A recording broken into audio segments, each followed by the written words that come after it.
নমস্কার বন্ধুরা, welcome to my channel. তো আজ আমি নিয়ে এসেছি রিসেন্টলি নিউজে চলা একটা টপিক, যে নতুন রাম মন্দির নির্মাণ করা হলো, ওখানে যে ডোনেশন, ওটাতে যে টাকা চুরি বা বিভিন্ন জিনিস চুরির কথা বলা হচ্ছে, ওটার ব্যাপারে এখানে বিস্তারিতভাবে ডিসকাস করব।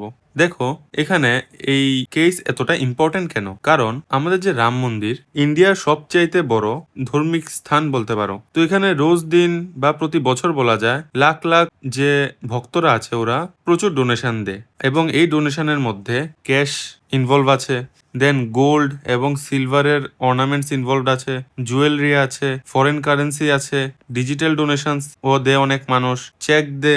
তো এই যে এত পরিমাণ হিউজ পরিমাণে ডোনেশন আসছে, এটার জন্য একটা স্ট্রং ফাইন্যান্সিয়াল ম্যানেজমেন্ট থাকা দরকার, যেটা ট্রান্সপারেন্ট ভাবে পুরাটা অ্যাকাউন্টিং করবে এবং কন্টিনিউয়াস এই যে জায়গাটা যেখানে ফাইন্যান্সেসের ব্যাপারটা আছে, ওইটা কি প্রপারলি সার্ভিলেন্সে থাকা উচিত। তো এই যে ডোনেশনটা, এটা কিভাবে ম্যানেজ করা হতো? প্রসেসটা যে ছিল, ডোনেশনগুলি কালেক্ট করা হতো, দেন ওটাকে একটা সিকিউরড কাউন্টিং রুমে ট্রান্সপোর্ট করা হতো। অথরাইজড যে স্টাফরা আছে, ওরা গিয়ে ক্যাশ কাউন্ট করতো, আর ওই প্রসেসের মধ্যে সিসিটিভি সার্ভিলেন্স তো আছে বলা হচ্ছে। আর লাস্ট অব্দি সব কাউন্টিং সেরে ওই যে ক্যাশ বান্ডেলগুলি, এগুলি ব্যাংকে ডিপোজিট করা হতো। তো এখানে যে মন্দিরের যে কর্তৃপক্ষ আছে, ওনারা এই সিকিউরিটি মেজার্সগুলি অনেক আগে থেকেই খুব স্ট্রিক্ট ভাবে পালন করছে। কিন্তু এই যে এই যে প্রবলেমটা দেখা দিল, এখানে ইনভেস্টিগেটরস এজেন্সি যারা আছে, ওরা বিলিভ করছে যে ইনসাইডার্সরাই অ্যাকচুয়ালি এই কাজটা, এই দুর্নীতিটা করেছে। তো এর টাইমলাইন দেখে নেব আমরা, যে জুন 2026-এ এলিগেশন লাগানো হলো যে ডোনেশন যে দিচ্ছে বিভিন্ন ভক্তরা, ওইখান থেকে অনেকটা অ্যামাউন্ট মিসিং আছে। এর জন্য অপোজিশন পার্টিতে যারা ছিল, ওনারা একটা ফেয়ার ভাবে ইনভেস্টিগেশন ডিমান্ড করেছে।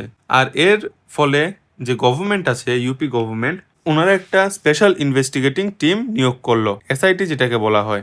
এই এসআইটি এক্সামিন করলো, সিসিটিভি ফুটেজ চেক করলো, ব্যাংক রেকর্ডস চেক করলো, কাউন্টিং যে রেজিস্টার থাকে ওটা চেক করলো, স্টাফের ডিপ্লয়মেন্ট বলতে কোন কোন স্টাফ ওই দিন বা যে কাউন্টিং রুমে কোন কোন স্টাফকে কাজ দেওয়া হয়েছে, এরপর যে ক্যাশ মুভমেন্ট, ওইগুলি সব এক্সামিন করলো। তো এই বিভিন্ন কিছু তদন্ত করার পর যেটা বুঝতে পারলো ইনভেস্টিগেটিং এজেন্সিরা, তো এই ইনভেস্টিগেশনটা বেসিক্যালি করা হলো যে ফান্ডসগুলি যে মিসিং আছে, এটা কি একটা অ্যাকাউন্টিং এর এরার, যে প্রপারলি প্ল্যানিং ওয়াইজ এই কাজটাকে করা হয়েছে। তো এখানে এসআইটি পেলো যে বিভিন্ন রকম ইরেগুলারিটিস এখানে আছে। তো যার কারণে এফআইআর রেজিস্টার হলো, 8 জন ইন্ডিভিজুয়ালকে অ্যারেস্ট করা হলো উত্তরপ্রদেশ পুলিশ দ্বারা। এই যে সাসপেক্টেডরা ইনভেস্টিগেশনে ধরা পড়লো, ওদেরকে একটা ইনসিডেন্টের জন্য না, ওদেরকে ওভার দ্য টাইম বিভিন্ন ইনসিডেন্টের জন্যই ধরা হয়েছে। তো কিভাবে এই যে থেফটটা, এটা কিভাবে ক্যারি আউট হলো? তো এখানে বলা হচ্ছে, এই যে এখানে বলা হচ্ছে যে ইনসাইডার যারা ছিল, ওরাই এই কাজটা করেছে। যেমন টেম্পল স্টাফ, মন্দিরের যে স্টাফরা আছে ওনারা, যারা ক্যাশ কাউন্ট করছে ওনারা, তারপর কন্ট্রাক্ট ওয়ার্কার ওনারা হতে পারে, দেন ব্যাংকিং পার্সোনালও হতে পারে। এইটা বলা হচ্ছে কারণ ওদের কাছে অথরাইজেশন আছে এই ডোনেশনকে হ্যান্ডেল করার, প্লাস ওই কাউন্টিং রুমের অ্যাক্সেসও ওদের কাছে আছে। এই জন্যই এটা ওদের পক্ষেই সম্ভব যে ওনারা এই কাজটাকে করতে পারে। কারণ বাইরে থেকে কেউ এসে এই কাজটা করবে অতটুক হাই সিকিউরিটির মধ্যে, এটা তো এতটাও ইজি না ব্যাপারটা।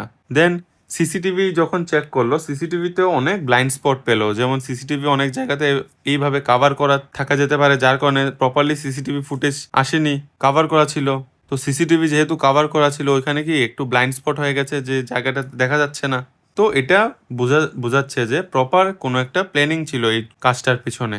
দেন এনারা যে ক্যাশটা ওইখান থেকে চুরি করলেন, এই ক্যাশটা কিভাবে হলো? এখন ক্যাশ চুরি করার সময় দেখা গেল যে অনেকে কি করলো, নিজের জামা কাপড়ের ভিতরে পকেটস ওয়াগেরাতে ক্যাশটা লুকিয়ে নিয়ে চলে গেল। দেন নোটসগুলি অনেক সময় কাউন্টিং এর মধ্যে একটা দুটো করে কয়েকটা করে সরিয়ে নেওয়া হলো, আর খুব ছোট ছোট পোর্শনেই সরানো হলো, যাতে এটার প্রতি অ্যাটেনশন না যায়। কারণ এত হিউজ পরিমাণে টাকার মধ্যে কয়েকটা নোট যদি গায়েবও হয়ে যায়, এটা তো আর কেউ বুঝতে পারবে না, কারণ এটা অনেকটা টাফ হয়ে যায় ব্যাপারটা।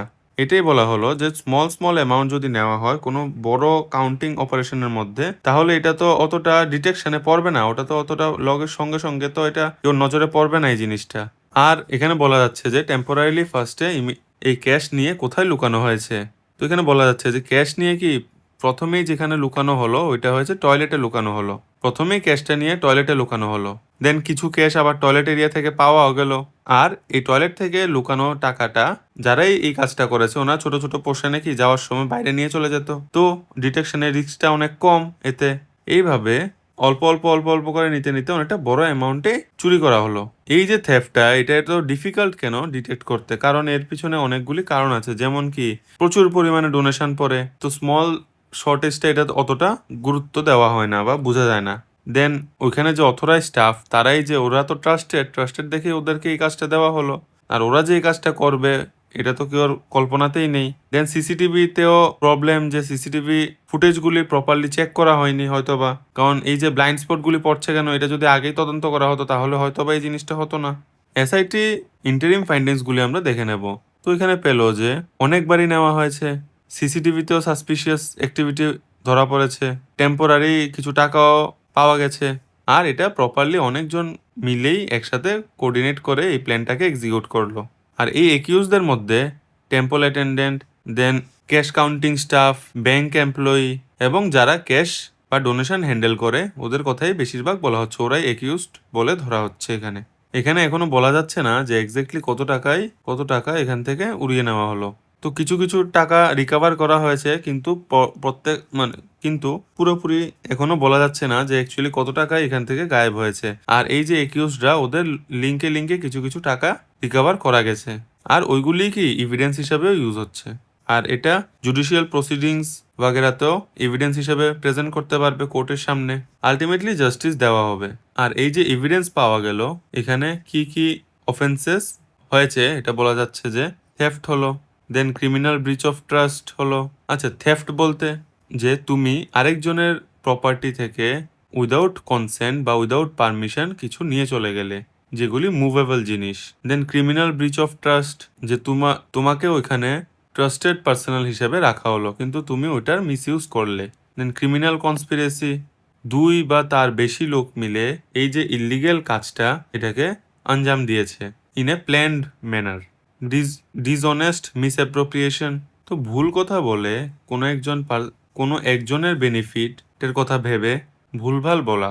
দেন concealment or destruction of evidence, তো প্রথম দিকে যেগুলি লুকানো হলো, দেন ওইখানে এভিডেন্স থাকলে ওটাকে ডিস্ট্রয় করে দেওয়া হলো, এভিডেন্সের সাথে ছেড়খানি করা, সবকিছুই কি এখানে ধরা পড়বে। তো এসআইটি টিমটা এখন ইনভেস্টিগেশন চালাচ্ছে আর এগুলি কোর্টের সামনেও প্রেজেন্ট হবে। তো গভর্নমেন্টের এবং টেকনোলজিক্যাল কি কি লেসন নেওয়া দরকার এই জিনিসটা যাতে আর না ঘটে ফিউচারে। তো এখানে বলা হচ্ছে যে স্টাফ তুমি ইন্ডিভিজুয়ালি চেঞ্জ করতে থাকো, ডিফারেন্ট টাস্কের জন্য ডিফারেন্ট স্টাফকে বারবার শাফল করতে থাকো। ডুয়েল ভেরিফিকেশন, যে প্রত্যেক ক্যাশ হ্যান্ডলিং বা কাউন্টিং বা এন্ট্রি সেগুলি দুজন অথরাইজড পার্সন দ্বারা ভেরিফাই করা দরকার। তারপর রেগুলার ইন্টারনাল বা এক্সটার্নাল অডিটস ইন্ডিপেন্ডেন্ট টিম দিয়ে করা দরকার। ডিজিটাল অ্যাকাউন্টিং, ডিজিটাল রেকর্ডস রাখা দরকার সব ডোনেশন এবং ট্রানজ্যাকশনের। Strong reconciliation system, daily cash reconciliate করা দরকার এবং ইনস্ট্যান্টলি যদি কোনো ক্যাশ মিসিং থাকে ওইটা রিপোর্টও করা দরকার। আর টেকনোলজিক্যাল ইমপ্রুভমেন্ট কি কি দরকার হতে পারে, যেমন সিসিটিভির ব্যাপারটা, তারপর এই যে সিসিটিভির ফুটেজগুলি এগুলি ভিডিও স্টোরেজটাও আরও বেশি যাতে হয় ওটার দিকে দেখা দরকার। তারপর এমন কোনো সিস্টেম লাগানো দরকার যাতে কোনো সাসপিশিয়াস অ্যাক্টিভিটি হলে অ্যালার্ম দেওয়া স্টার্ট করে। আর সেন্ট্রালাইজড মনিটরিং, যেমন এক জায়গা থেকেই পুরোটা মনিটর করা দরকার। তো এইসব বিভিন্ন জিনিস লেসন্স নিতে পারে যাতে ইন ফিউচার এমন কোনো কাজ আর না হয়। তো বন্ধুরা, তো এখানে কি টেকওয়েজ কি কি আছে, যে public trust depends on transparent financial governance. পাবলিকের ট্রাস্ট যদি ঠিকঠাকভাবে গভর্ন করা হয় ফাইন্যান্সেস বাগেরা সব কিছু, তাহলেই থাকবে। এই যে ইনসাইডার থ্রেটটা, এটা কিন্তু খুব মারাত্মক জিনিস, কারণ তুমি এক্সটার্নাল থেফটকে তো ধরে নেবে কিন্তু ইন্টারনালি কে খারাপ কে ভালো এটা বোঝা তো অনেকটা দায়, অনেক কঠিন ব্যাপার। এটাও প্রপার অ্যাকাউন্টেবিলিটি রাখতে হবে। দেন টেকনোলজিক্যাল, দেন ইন্টারনাল কন্ট্রোল, টেকনোলজি এবং অ্যাকাউন্টেবিলিটি এগুলি খুব খুব ভালোভাবে হ্যান্ডেল করতে হবে। আর ইনভেস্টিগেশন তো চলছে, তো হোপফুলি সব কিছু ধরা পড়বে। আর ইন ফিউচার আশা করা যেতে পারে যে এমন কোনো কাজ আর ইন ফিউচার হবে না। তো আশা করা যেতে পারে যে ইন ফিউচার এমন কোনো কাজ আর হবে না। তো বন্ধুরা, আপনাদের যদি এই ভিডিওটা ভালো লেগে থাকে আমার চ্যানেলটাকে সাবস্ক্রাইব করে দেবেন এবং আমার ভিডিওটাতে লাইক আর শেয়ার করে দেবেন। Thank you.